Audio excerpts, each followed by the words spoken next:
Devin White has played in one less season and 12 less games than Tremaine Edmonds, but he has 4 more forced fumbles, 9 more fumble recoveries, 2 more touchdowns, 14 more sacks, 3 more tackles for loss, and 37 more quarterback hits than Tremaine Edmonds in 12 less games. That is absolutely huge. But then we have to take a look at a guy like Tremaine Edmonds. What was he better at than Devin Singletary?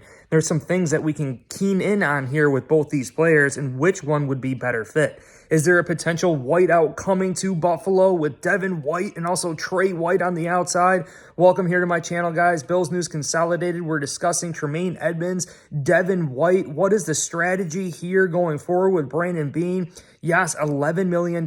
Yes, the Buffalo Bills would have to trade up a draft pick and then potentially lose him the following year. Similar to players like Juju Smith-Schuster getting signed by the Chiefs and then switching, going to the Patriots. Then you also have other players, right? Even our guy, Von Miller, being traded to the LA Rams and then coming to Buffalo the following year. So is it worth it? Would Brandon Beane give up these precious draft picks to bring in a player on a potential just 1 year, $11 million deal? Bills definitely have a hole right now at middle linebacker. We've been discussing it here for a little while. Bills, we are a passing team offensively, running up that score. Likely this linebacker is going to be in passing situations. Now, Tremaine Edmonds, looking at it, versus Devin White. 1 more season, has played in 12 more games. He's accumulated 4 more interceptions. He's had 20 more pass deflections, 82 more total tackles, and actually 1 more safety. But when we're taking a look at total game-changing plays, right, pass deflections are nice, but, you know, you're not causing that opposing offense to lose yards like a sack, right? An interception is much more important than a pass deflection. So again, Devin White, 4 more forced fumbles, causing a lot more havoc on defense, playing in 12 less games. 9 more fumble recoveries. Tremaine Edmonds did not have 1 fumble recovery. Not having a knack for the football, those instincts that we talk about. 9 fumble recoveries just proves that Devin White is just always around the football. 2 more touchdowns. Tremaine Edmonds did not have 1 touchdown. And then the thing to keep in mind here is how well of a pass rusher that Devin White actually is. 14 more sacks, 37 more quarterback hits, 3 more tackles for loss. And Tremaine Edmonds, I just really love that. But again, we are more of the recipe to win here is to really pass the ball on offense, to run up that score, right? To be good in pass coverage. So looking at these stats, we could say, hey, well, look, you know, more pass deflections, more interceptions for Tremaine Edmonds than Devin White. What's the issue there? Is Tremaine Edmonds better in coverage than Devin White?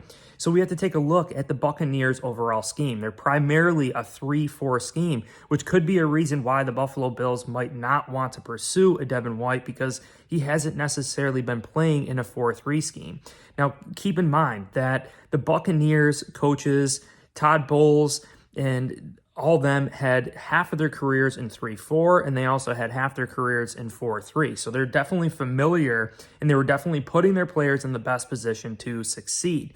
Now, I really think Devin White in this Buffalo Bills scheme would definitely be a dynamic piece. But what is the philosophy here? Brandon Beane, I don't think, has the money and is not going to be really willing to give up that much for Devin White unless we come out of this NFL draft without a player that we fall in love with, like a Jack Campbell, a Trenton Simpson, or Drew Sanders.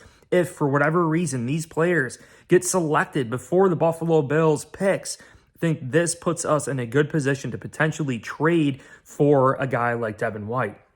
You know, the Bucs are not going to trade Devin White without a really great offer. And I don't think the Bills would present a great offer unless this NFL draft doesn't really go as planned. You guys could check out my previous video discussing the top 3 linebackers and why I believe Jack Campbell right now is the cream of the crop for Bills Mafia. Then I'm going to roll with Trenton Simpson and Drew Sanders. Any of these guys would really make a whole lot of sense. I really don't know if they are worthy of the 27th overall pick. That's why I'm leaning towards right tackle DeJuan Jones for 27th overall, and then a potential trade up in the bottom of the first, top of the second for a Jack Campbell, a Trenton Simpson, a Drew Sanders. I really think that is the best strategy, but trades, it takes two to tango, and it's going to be hard to find that trading partner. Benefit for the Bills is that this free agency, a lot of teams sign linebackers like the Chicago Bears, right? Stealing a guy like Tremaine Edmonds. They allocated money to free agency, to linebackers. Chances are they're not going to be drafting a linebacker, which could further push these linebackers back to Bills Mafia at a much more reasonable rate. Devin White is actually a great player. He's fast, he's instinctive, much more game-changing plays than Tremaine Edmonds in 12 less games and 1 less season. And I really think Devin White could come in here, right, and affect the quarterback. How often do we see these high-powered, potent passing attacks like the Kansas City Chiefs, like the Cincinnati Bengals? I mean, is it fair to expect guys like Tremaine Edmonds and Devin White to cover T. Higgins, Tyler Boyd, Jamar Chase? Is that reasonable to think that a linebacker can cover these God-given athletic beings, right? And maybe Devin White, and the philosophy here is to just get to the quarterback, right? To get to the quarterback, to affect the quarterback. You might not have to be covering for a long time, but if you just get to the quarterback and you let other guys like Trey White, Kyer Elam, Christian Benford, Micah Hyde, Jordan Poyer, Matt Milano, Taron Johnson, you let these other guys in coverage do the job, and you get guys like Von Miller, Devin White, Matt Milano, right? All of them rushing the quarterback, putting pressure on the quarterback, forcing him to get the ball out quickly. That is another philosophy or idea that the Bills should definitely be considering.